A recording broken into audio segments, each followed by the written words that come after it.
Baik, Assalamualaikum warahmatullahi wabarakatuh. Perkenalkan, nama saya Nendara Benardana. Dan saya Fatkurou. Saya Faizal Helmi Gusdani. Di sini kami ingin menjelaskan bagaimana cara kerja dari artikel kami yang berjudul Implementasi Multiple Port Knocking dan Port Blocking untuk peningkatan keamanan dan akses administrator untuk mikrotik.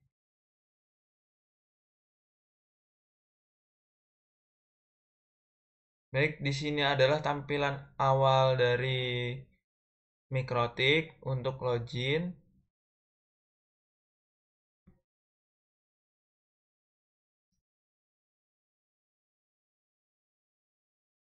Untuk menu di Winbox, kita masuk ke firewall di NAT, masuk ke firewall rule, dan kita menyeting pada menu firewall ini chain yang ditambahkan adalah input dan protokol, yaitu ICMP.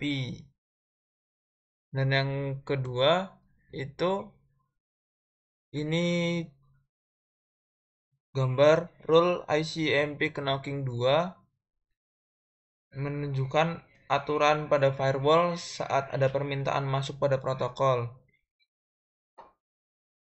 Dan di sini kita lanjut ke step selanjutnya, masih di firewall rule, yaitu untuk rule telnet knocking. Telnet merupakan akronim atau singkatan dari Telecommunication Network, sebuah perangkat lunak yang dapat digunakan untuk melakukan pengendalian jarak jauh pada sistem komputer atau remote access. Port yang digunakan oleh service telnet adalah port 23. Ini port 23 dan protokol TCP. Selanjutnya untuk telnet knocking 1 di sini bahwa telnet bersumber dari address list yang bernama ICMP port knocking. Selanjutnya rule telnet knocking 2 yang telah melakukan knocking ICMP dan telnet akan disimpan ke address list dengan nama baru, yaitu ICMP plus telnet port knocking di sini, di mana alamat yang tersimpan dapat melanjutkan untuk knocking menggunakan SSH. Oke, yang berikutnya yaitu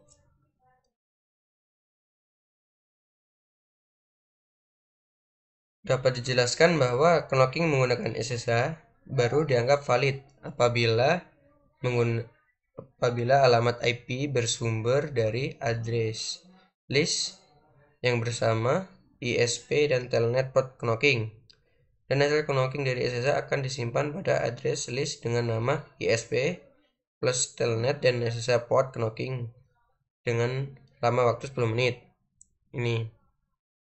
Setelah konfigurasi port knocking, dilakukan langkah selanjutnya adalah melakukan konfigurasi port blocking sesuai dengan desain activity diagram pada tab sebelumnya, yaitu di artikel. Konfigurasi pada port blocking dalam penelitian ini bertujuan untuk menutup port yang biasanya digunakan untuk remote access ke router.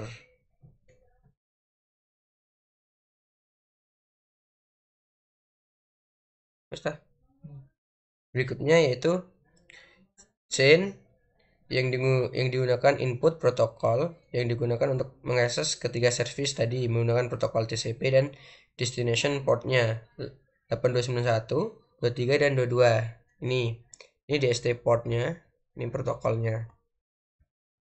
Oke, selanjutnya untuk tampilan ini membahas bahwa short address list dengan tanda seru menunjukkan bahwa selain alamat IP yang terdaftar pada address list dengan nama ISP, telnet, SSH port knocking, router harus menolak alamat permintaan untuk mengakses ketiga service tadi, karena hanya yang sudah melakukan port knocking sesuai dengan urutan yang ditentukan di awal dan yang dapat mengakses router melakukan ketiga service tersebut.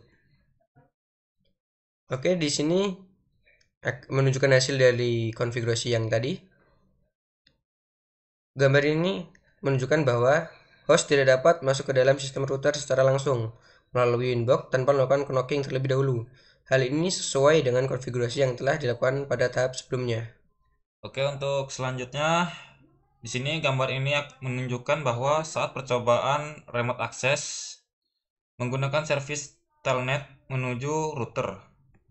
Router menolak membuka akses untuk koneksi tersebut. Hal ini juga berlaku saat remote access dilakukan menggunakan servis SSH yang terlihat pada gambar berikut ini. Ya, gambar ini. Meskipun koneksi dari SSH ini lebih aman karena koneksi yang transkripsi dan dilakukan menggunakan aplikasi putih.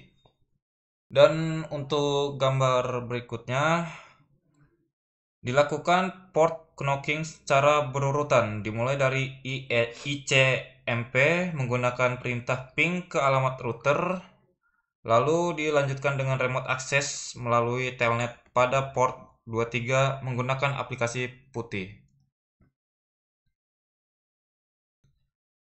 Selanjutnya untuk pada gambar yang ini terlihat bahwa saat host yang telah melakukan knocking dengan benar dan mencoba masuk ke dalam sistem router, maka router akan memberikan akses tersebut seperti yang terlihat pada gambar ini.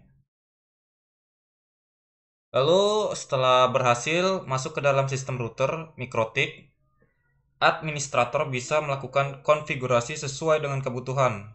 Salah satunya adalah melihat address list yang berisi alamat IP host yang berhasil melakukan knocking. Lalu untuk gambar yang terakhir ini menunjukkan bahwa alamat IP host yang melakukan knocking sudah tercatat dengan nama yang berbeda, di mana alamat IP-nya adalah 192.168.5.5.